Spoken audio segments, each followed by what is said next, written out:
Man, this is lifestyles of the poor and unfucking fortunate. But I tell you what, but bitch, we got views. What's going on, everybody? It's Chad Arms with Chad Arms TV. And y'all have already seen him from the podcast, hopefully. If not, you need to check that out. We'll put the link in the description. This is one of the legends of Nashville as far as producing. And he raps, too. Y'all be sleeping on his rap skills, too. I appreciate it, bro. Shout out to my dog, Fade Eastwood, man. I'm in here. So we're here. We talked about it on the podcast. We wanted to do a sit-down interview with you because, you know, me being such a fan of you in general, just and coming into like hearing your beats back in 2000, 2001, whenever it was, when I was in high school still, whenever y'all first got going. Yeah. And I've been a fan ever since. So we're going to get right into it, man.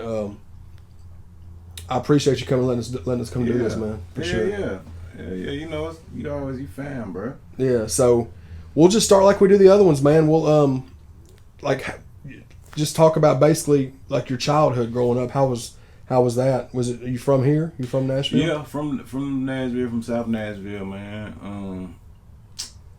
Grew up South Nashville, 12th Avenue, Edge Hill area. Yeah. You know, went to school with a lot of the Nashville rappers, you know, that are known now. Right. Started with them, you know. Had a big song called Ballin'. And this was like, I think my sophomore year in high school, man. Mm-hmm. And that kind of just took off and went crazy. And then What got you into, like, what age did you start getting into music like that, where you wanted to start making beats and like, how old were you? Yeah, I was like 11, 12, 13. So you was just like, this is what I want to start. Yeah. Because I'm always interested in like talking with producers about how they wanted to start making beats. Because I've never had the desire. I've tried. It's just not my. I just can't do it. Yeah. But like, so I have a different respect for producers because it takes so much more. I feel like to make it goes into making beats. Yeah, you starting from a blank canvas, man. Yeah, for sure. Like you're not starting off with a. You're not starting off with a beat. You're starting off with a idea of a sound. You know what I mean? Yeah, so for sure. Yeah, so definitely, I get what you're saying, man. It's definitely harder than a lot of people think it is. You know what I mean? What was it that you was listening to that influenced you to say like, I want to start making beats. I want to make beats my damn self. Like, Man, DJ Paul. Yeah. Juicy J, just, you know, It's Cash like it's Money, a lot of Cash Money. Yeah, for sure. A lot of the New Orleans stuff. Yeah, that's because we're the same age. So like that growing up, that was what it was for most people. Like 3-6 Mafia, Cash Money, No Limit. Yep. That was pretty much in the South. I mean, that's what we. Pound, Yep. KLC. Yep. T Draper, all that, man. Yep. It's a lot of that stuff. Squeaky. He was making some. DJ Squeaky. People sleep on Squeaky because Paul and Juicy are so. When you hear Memphis rap, you think, but man, Squeaky had them bangers too. He still does. Absolutely. Still does. So you said about 11 or 12, you started getting into music, and then did you just think you just started making beats? Like, what was the first piece of equipment you remember getting? I got a drum machine, man. I got a drum machine, and I remember I was hustling, young, and you know I came up on some work, and I flipped that work, and I went and got a drum machine, man. Yeah. From a pawn shop. I remember it like it was yesterday. Yeah. And from then on, Just a little small one. Yeah. I never looked back. So that's dope, though, man. Yeah. That's cool that you took that and you flipped it into some music stuff, and yeah, absolutely. You know, that was the only way, you know, to get where you was trying to get at the moment, you know. Yeah, and then I guess too. I guess you talk about too, like that leads into like middle school, high school, and then you want to talk about the high school, like when you was in high school, the studio, the stuff that they had up there. Yeah, so when I was in middle school, I was always interested in studio stuff, so I was trying to get in where I can fit in, and then when I finally got to high school, it was a studio in the school, so you know, I just took full advantage of it, you know what I mean? Yeah. And once I did that, I kind of opened the door for a lot of other artist. You know what I mean? Yeah. Because nobody knew how to do anything. You know what I mean? The teacher loved me, so he was just like, he just gave me the keys, and then from there I just kind of opened it up, you know, to the city papers and the Bezzeled gangs and stuff like that. You know. Yeah, and at that time when you got in with that studio at the school, you had already kind of learned how to make beats and stuff over the last few years, like growing up, right? Yeah. So you kind of had. Yeah, I was already familiar. Yeah, you knew what was going on, so that's dope. And for people watching, I mean, he's talking about like they were in high school, and it was him, and it was, you said City Paper and yeah, City Paper, Bezzeled Gang, BOP, I guess at the time, but yeah, Lil Vac, Killer Cali, you know, Bleezy, you know, all of us, you know, Mercy, you know, it was a lot of us. And is that when around that time in school with that studio, is that where the Ballin' song came up? Yeah, that's where the Ballin' song came from. That's if you're not familiar with Cashville history, that is one of the Cashville staples. Yeah. For rap, to me, I mean, you know, because it was that new era. It was the 2000. It was the new wave of national music, because you had the stuff from Street Flavor and stuff previously. Yeah. With Pistol and stuff, but like when y'all did that, bro, that was a whole sound that still to this day I haven't heard people duplicate. Yeah. But yeah, man. I mean, you're talking about Cashville classics. That's definitely one of them. Like Ballin', BOP back then. Like I said on the podcast, that's what got me and a lot of people where I live at onto y'all. Yeah. Because that was before the internet. That was before. I mean, that was right when burning CDs was brand new. Yeah. And if you had a CD burner, you were an elite. Yeah, absolutely. So man, my homeboy had one of them CD burners, man. We could never get that shit to work though. He had one of the multi-disc ones too. Yeah. We could never get that shit to work. Yeah. So you do that in 2000, like the early 2000s. You're starting to do a lot of that. And are you pretty much producing all their stuff, right? Yeah. Because I remember like when they re-released the BOP, the 15-year anniversary shit, which I'm so glad they did that on Apple Music, but you produced that whole thing, didn't you? Yeah, absolutely. And it was like from there, I started getting into a lot of the Starlito stuff. Yeah. So that was you do the Bezzeled Gang stuff, and then you meet Star through them? Nah, I met Star through Paper actually. Okay. Paper was working on the CD at the time. Yeah. And that's what Paper said in the interview, wasn't it? Yeah. Yeah. He said that he met when he was doing Real Talk 1. Yeah. Because he blew my mind when he told me he was Lamar from like I didn't even, because I was listening to Old Pistol stuff and didn't put two and two together that was wow. Paper. Yeah. He told me that, and I was like, man, that's crazy. I knew that, and I didn't know that, you know. Yep. But he definitely said that in his interview that he met you through, or met like what you said, met through Star. So yeah, he was always one of the hardest ones in PJN to me. Yeah. And so when I got a chance to work with him, man, it was in school. Like we had an album in school that never came out. Man. And I should have put that shit out. Somebody still got that shit though. Yeah, that'd be something awesome to have. Yeah. Somebody still got that shit. Around the same time as the BOP stuff? Nah, this was way before, bro. This is like our first shit. Oh wow. Yeah. So that, and like it's a tape of like a talent show we did. It was me, Paper, and Bezzeled Gang, and then I had another group back then too called AWP. AWP, yeah. Yeah. I think Callie talked about that. I want to say Paperman said something about it too. Yeah. So it's just crazy, man. We came a long way.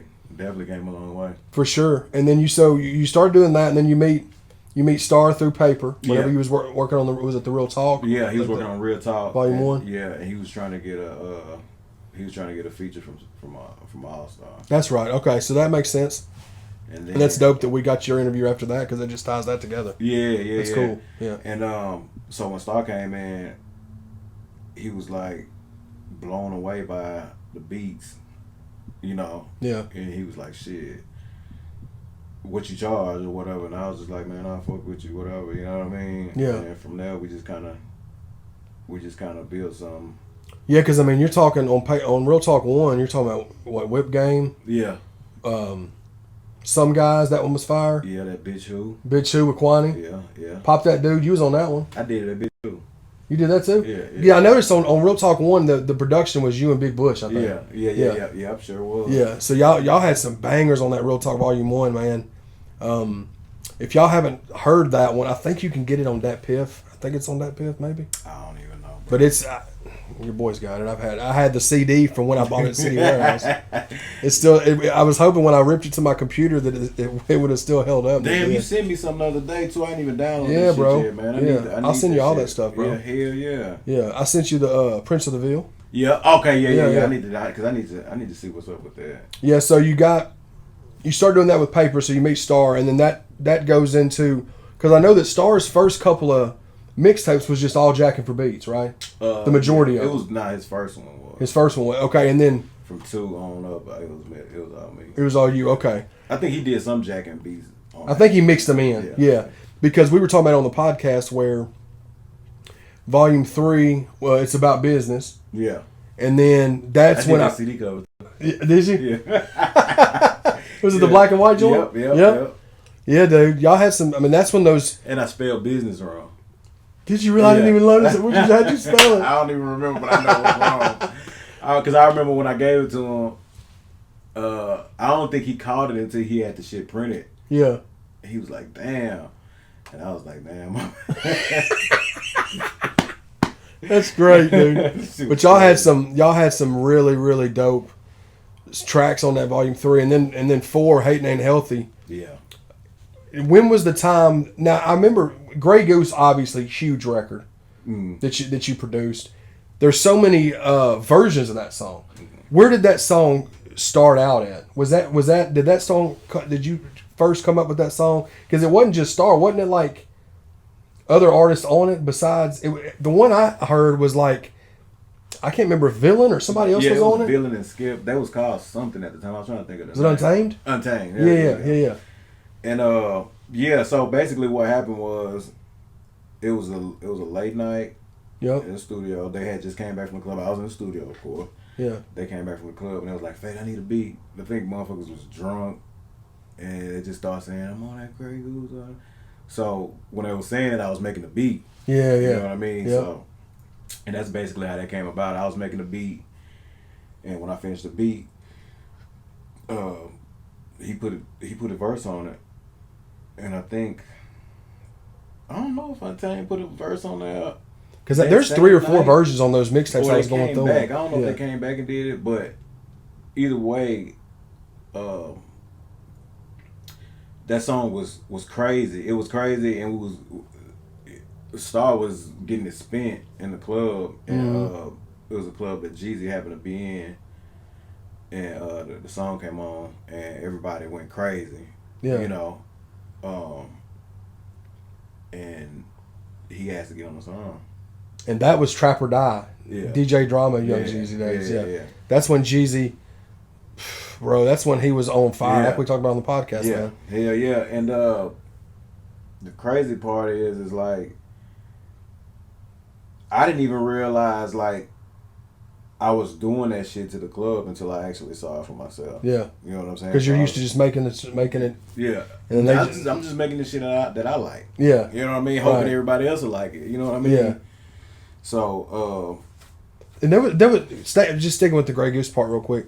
There was, like I said, several variations of that song because you had the one originally, then Jeezy got on it, and then Lil Wayne got on it. Lil Wayne and Gotti. Like, how did that come about? Did that once Jeezy got on it, was it kind of just it just kept, and it went on the Trap or Die mixtape? Yeah. So once Jeezy got on it, Gotti got on it. Okay, and that was around the time where Gotti was bubbling like it's fresh off the Life album, I guess 03, 04. Yeah. So he had Memphis on Smash at the time, so that was just a good look.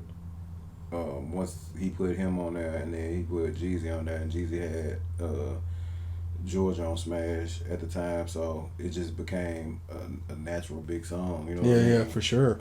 Hell yeah, because it had all the ingredients. It had banging ass beat, a catchy ass hook, and it had the most popping artists from their area. No, for sure, man. And that, like I said, that was mixtape days, man. That's when mixtapes were huge. Yeah. And there was so many spins, and it was before the internet was out, but there wasn't streaming yet. Nah. So it was all just off of Hand footwork. hand. Yeah, it was all hand to hand footwork, man. And then so you did that, and then y'all just kept the momentum going with that. Then it got to a point where, to me, you were making beats for almost all that I would hear of Nashville. It was one of those things where you would go to the albums you got, and if you produced something, people were going. I know I was, and people I knew was. You became. Is that what? Once you did that song, is that what got you more, or had that been a thing? Nah, that had been a thing. That been a thing, man. I think that was more like balling. When you did that, and that's when all that stuff started. Yeah, so that's when a lot of people was looking, and like all the OGs was kind of catching on, like Pistol, Cool Daddy Fresh. Like I think they was catching on off of that shit. So you know, at first everybody thought it was a joke. Of course, you know, they thought they like all these kids. Da, da, da, da. Yeah. But I remember like Big Vac was the first, and this is Vac dad. He was the first one that was like, man,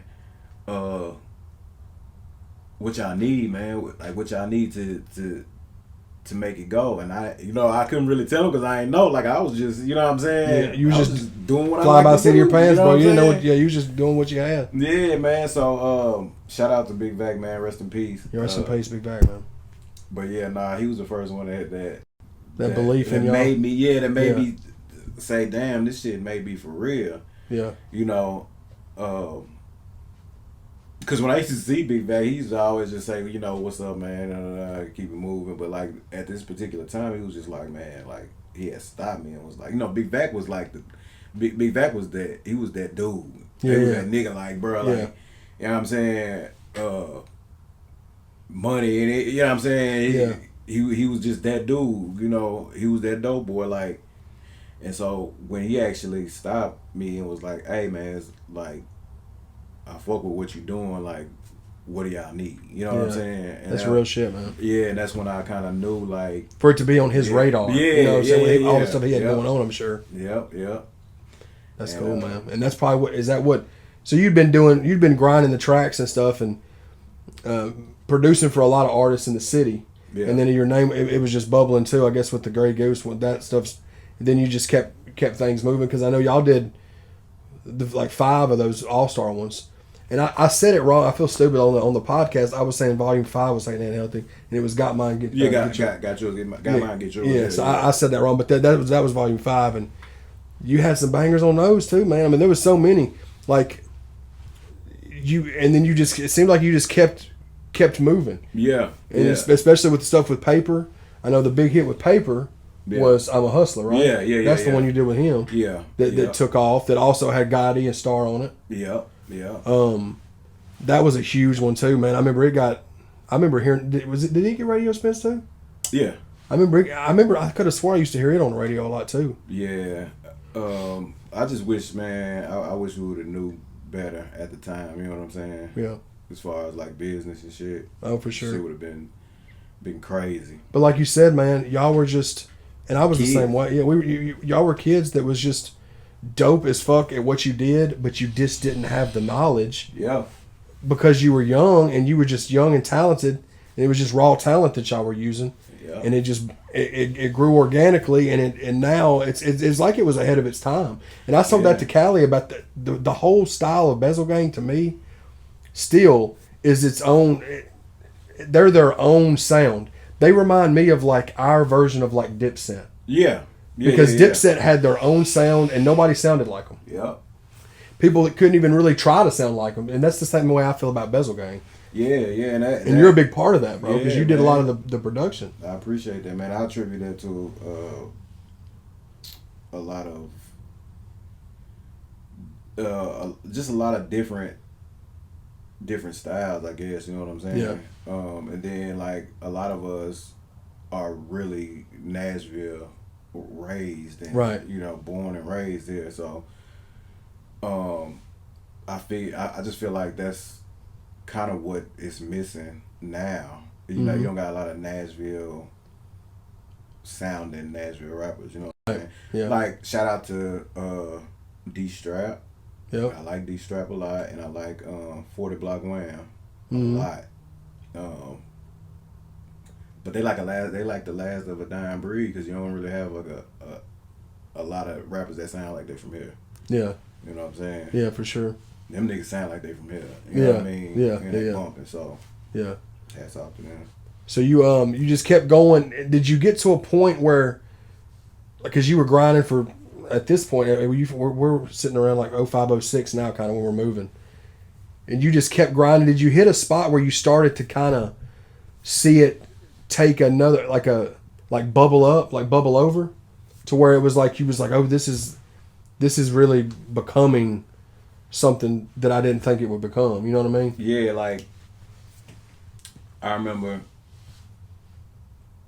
we was on a tour bus. Mm-hmm. I was with Yo Gotti at the time. We was on a tour bus in Houston. Mm-hmm. We drove from Nashville to Houston, and that's when I kind of saw like this shit's for real. Like Yeah. we can really do it. Like it was just me and Star. Like I was like, okay, this shit is for real. You know what I mean? Yeah. Was this around that same time frame? Yeah. And then that's when I made on that same tour bus. That's when I made Standing in the Kitchen. Oh man, which is that your biggest produced song to date? Probably, yeah. Yeah. Fire. Yo Gotti, Standing in the Kitchen. Y'all didn't know that. I'm sure y'all heard the song. That's Fate produced that track. Yeah. I did that shit on the tour bus in Houston, in the back of the tour bus, and it was I just had my drum machine, and everybody else was doing them. They was clubbing. Yeah. I stayed in and I did that shit, and it came out crazy. And look at it now, bro. So it's still doing numbers this day. You know what I mean? So that's dope, man. And that's crazy because like that just one decision of you just decided I'm just gonna sit on the tour bus and try to come up with something. Yeah. You didn't look at it now. You're like, bro, that was just a decision anybody could have made, but it what came out of it. Yeah. You know what I mean? Yeah. That's dope, man. That's good shit, bro. And then you kept on going. Did you take a break anytime between that? Because I know we're gonna get to the part where you do the solo record. You did the Architect, right? Yeah. In 2010, 2011. Yeah. Yeah. Up until then, were you going steady with the production? Did you just keep going? Yeah, and I think doing that, man, you know, I kind of burned myself out, but it was kind of necessary though, I guess, you know. Yeah. You talked about you took a break, and then because you got burnt out. What time did you say you kind of took that break? Was it around mid 2000s? Like, nah, it was end of the 10, so it was like 2008 through 2010. Okay, so you took a 2-year break. Is that when you came back? Is that when you started doing working on the solo record, The Architect, or was that before? That was right when I came back. That was right when I came back. I came back and started fucking with that, and that kind of just came about because I was just like, man, I need to put some shit out, like because you've been off for 2 years. And I was supposed to put out the Dirty Harry album, and it ended up fucking. Jody Stevens came and was installing some shit on my computer, and he erased my hard drive. Oh, that's right. God, bro. Yeah. That you don't have any of those songs? No, I don't got none of them. And then like I took it to a data recovery guy. I actually found a guy. Yeah. I don't know if I found him on Craigslist or something. This was when Craigslist was popping. Right. And so I found him on Craigslist, and then he came over and got my hard drive, and then I never heard from dude again, man. Bro. Yeah, fucked me up, bro. God, dude. For me, I went looking for dude, like, I was looking for last known addresses, like, all that shit. So I actually found out where he lived, and I went there, and, like, I'm banging on the door type shit. And then, like, the neighbor was like, they moved out a while ago. So he just stole people's hard drive? Like, did he even know who you were? Nah, dude was weird, bro. He was just, Yeah, he was weird. I think I still got his card up there. It was weird as hell. He came in and like he just looked like energy was just weird. Yeah.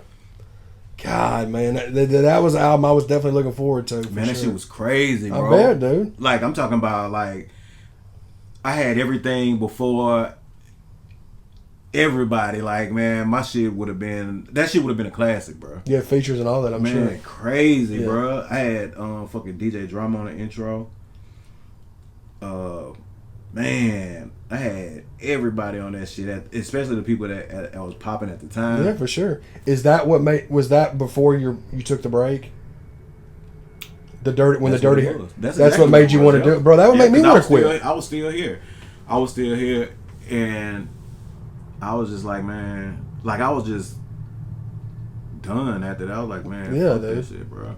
That would make, especially knowing no telling how many hours, hundreds of hours you put into the work, because I'm sure you produced all the tracks. That was like a decade of work, bro. Yeah, and then it's like, so you took that break, so you come back and you start working on The Architect, which was a solo project that you did release. That's fire. It's on all streaming platforms. We'll put the link in the description. Yeah. But that's it's a really dope project, man. And that's when you released that around 2011. You said? And I released it 11/11/11, and I was supposed to come back this year, 11/11/21. But bro, yeah, that ain't gonna happen. This Architect 2 was supposed to come out this year. Yeah. Man, I'm excited. But maybe, never know though. You may be able to get something going. Maybe not by then, but February 22nd, 2022. Oh, that's what you're doing? Yeah. Hell to the man. Yeah. Y'all heard it here first, baby. Yes, sir. That's the Architect 2? Architect 2. Oh man, I'm excited about that, dude. Hell yeah. That kind of makes more sense. Yeah, it does. 1-1-1-1. Yeah, two. Yeah. That does, man. Yeah, so I'm gonna do that.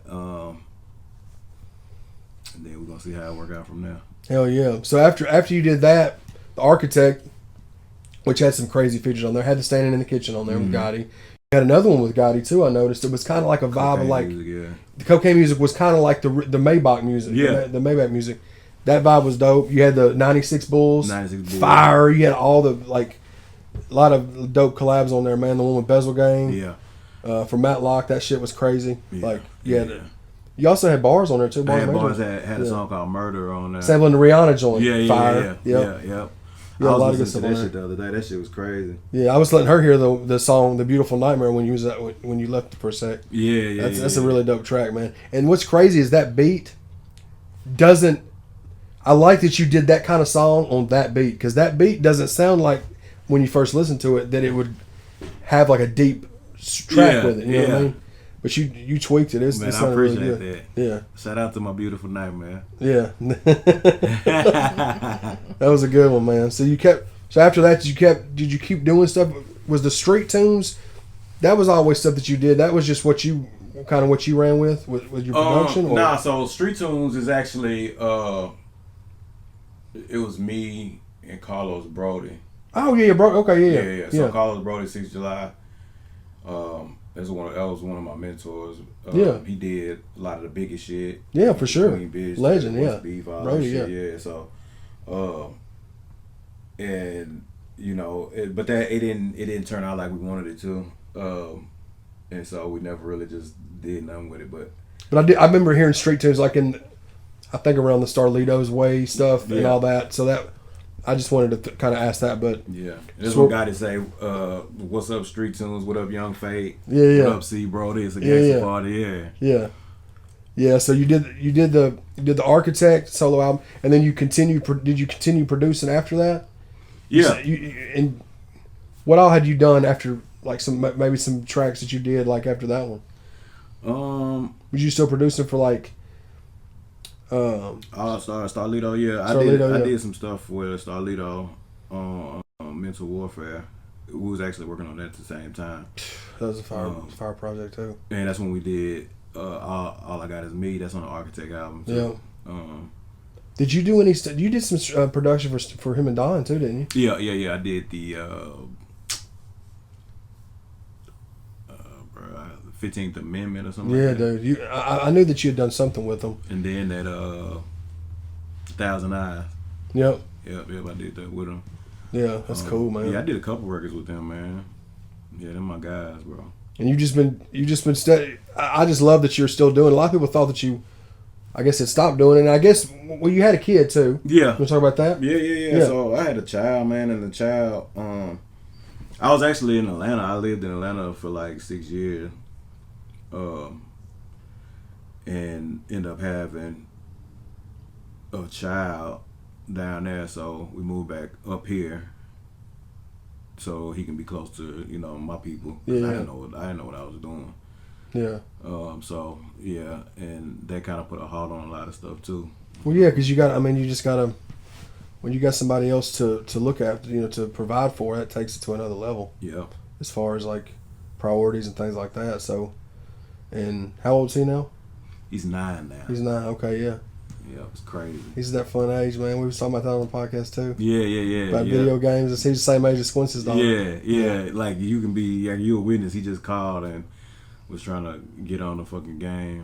It's a school night, first off, like, bro. And you said he was in trouble too. Yeah. So he was already in trouble for some shit.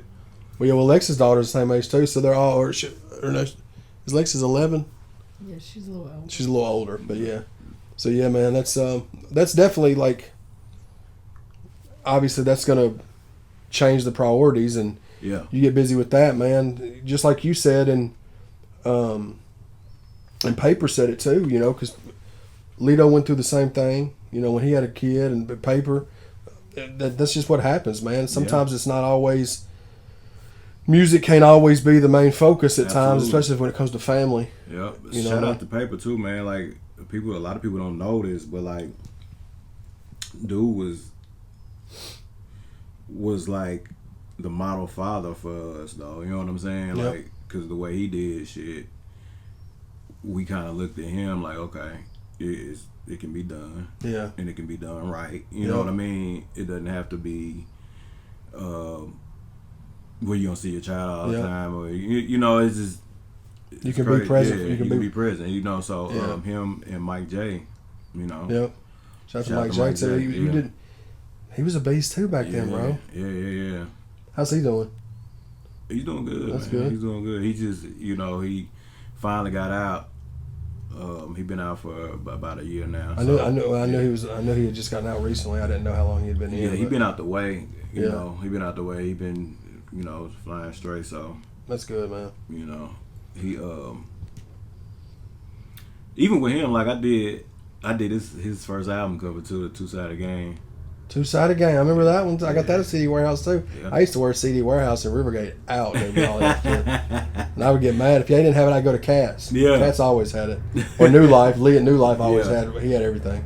Yep. Lee at New Life, the long haired dude, he used to have mixtapes that nobody had. Yeah. So that was always cool. So I always could count on that. But we had a CD Warehouse where I lived at, and a dude named DJ Foley used to have some stuff, but I'd have to drive to Madison to get the good shit though.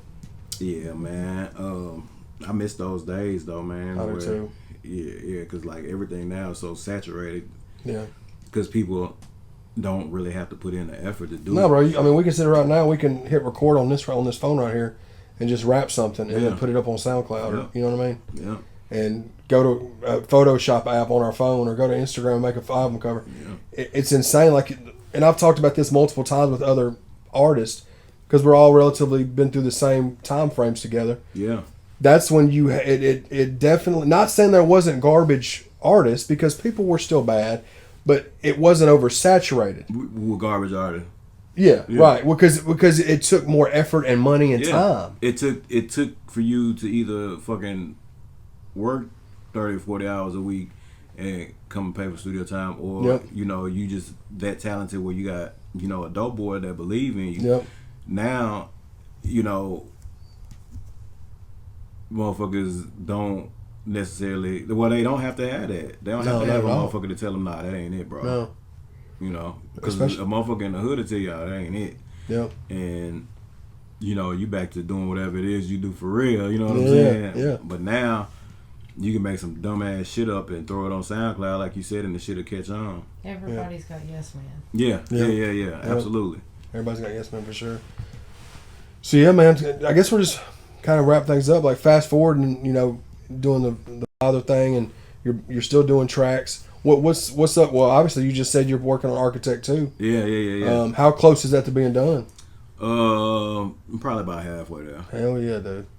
I'm excited about that, man. What else you got in the works? Are you fixing to be working with Chatty Bobby? Yeah, there you go. Shit. Yeah, Chatty Bobby, man. Yeah. I was thinking about that the other day. Yeah. I just did a record with Crisis, the rhyme line, man, and Cook Up, and that shit is going crazy. I think that's gonna be on Architect also. That's dope, man. Yeah, shout out to Crisis, man, and shout out to Cub. Crisis, and me, we're going to be working with him too. He's going to be doing an interview ASAP, so shout out to him. We've been talking on Facebook and stuff, so that's going to happen too. Yeah. He's an OG in the Cashville scene for sure. Yeah, but then we just put out Cali shit, so Cali shit is doing good. What all did you produce on the Cali? Did you Ain't Cool to Snitch, right? I did Ain't Cool to Snitch. Yeah. I did I did The Man on the Low and Mistakes. Yeah. He's on videos, all three of them too. Yeah. Yeah. And we can't forget Vac and Bezzeled. So did you do a good chunk of Vac's upcoming album? I think I got like 4 or 5 on there. Hell yeah. Yeah, I think I got 4 or 5 on there. I know I got the title track on there. Big Vac. And are you doing? And obviously, I'm sure you're probably doing some of the 20 Summers one too, right? Yeah. I think I got like 4 or 5 on there. Yeah. That's dope, man. Hell yeah. Yeah. I look forward to that too, man. Fate's gonna be, and we'll put these. I'll flash some of these covers that we've been talking about. I'm gonna flash them on the screen so y'all can see them.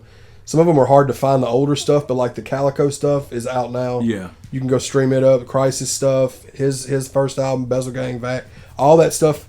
People, because there's a lot of people that are new to you and a lot of the other Nashville artists because they know us through more or less the country rap side of things. Yeah. So they're learning and they're just loving the interview stuff. So they're latching on to whatever we're. So it's dope. That's dope. Hell yeah. So it's cool, man, that people will tune into stuff. So we're gonna be doing more work with Fate in the future. He'll be on the podcast again, and we're gonna be working with him musically.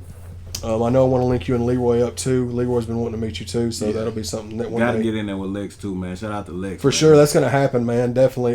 Shout out to Squints too, man. Yeah. I didn't even say shout out to my boy. Yeah, shout out to Squizzle. Shout out to Lex. 5'3" Black Catfish. 5'3", my boy. Yeah, man. The whole Show Improved Chat Arms TV. I got some shit to say. Conglomerate, Fate's family. So we're gonna get to work. But I just wanted to give y'all this interview. This is one of the legends in Nashville. Man, I want y'all to know it. So. Yeah, man. Shout out to you, dog. Shout out to Dale Babb too, man. Yeah, Dale Babb, Tim Hill, Sense, DJ Lil Les, man. I just bumped into DJ Lil Les. That's Squints' guy. That's what got Squints going. Yeah. That's my boy, GB from BNOC. Shout out to him. Mm-hmm. Shout out to Nashville Gotti. Shout out to everybody. Yeah. Free Black G. Yeah, man. We coming. Absolutely. Chat Arms TV.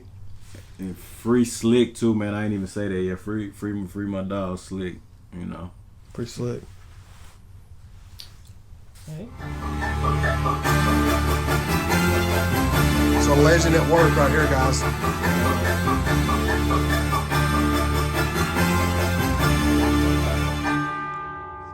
Oh, it's off? No, it's not. Listen. Oh, shit. Whoop.